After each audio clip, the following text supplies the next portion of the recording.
ایسے بھی ہے، لیکن ایسے طالب علم بھی ہے۔ اسی جامع فاروقیہ میں میرے مہمان آئے تھے، سندھی مہمان تھے، اور وہ مہمان آدھی رات کو میرے بیٹھک سے اٹھ کر کے مسجد چلے گئے کہ جا کر کے مسجد میں ہم نماز پڑھ لیتے ہیں۔ جا کر کے مسجد میں انہوں نے دیکھا مسجد کی بتیاں بند ہیں اور سردی کی راتیں ہیں، زار و قطار کچھ لوگ رو رہے ہیں۔ میں تو غافل مغفل قسم کا آدمی، لیکن بات ان کی کر رہا ہوں جو مہمان تھے، سندھی تھے۔ کھانا میرے ہاں کھائے اور رات کو وہ سو گئے۔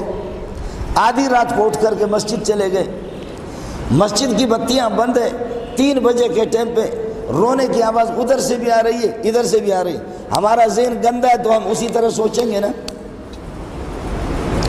مہمانوں کو شبہ ہو گیا کہ اس ٹائم پہ رونے کا کیا مطلب ہے۔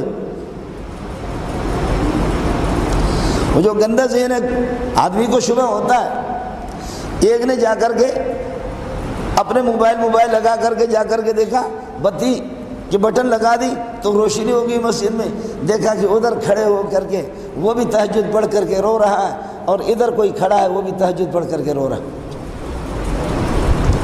استاد جی مولانا منظور مینگر صاحب سو رہا ہے، خراٹے لے کر کے سو رہے ہیں۔ ٹھیک ہے، ان میں قاتل بھی ہوں گے، ان میں ڈاکو بھی ہوں گے، ان میں زانی بھی ہوں گے، مجھے معلوم ہے انی اعلم ما لا تعلمون، لیکن ان میں ایسے بھی ہوں گے جن کی ایک آواز پر عرش بھی ہل جائے۔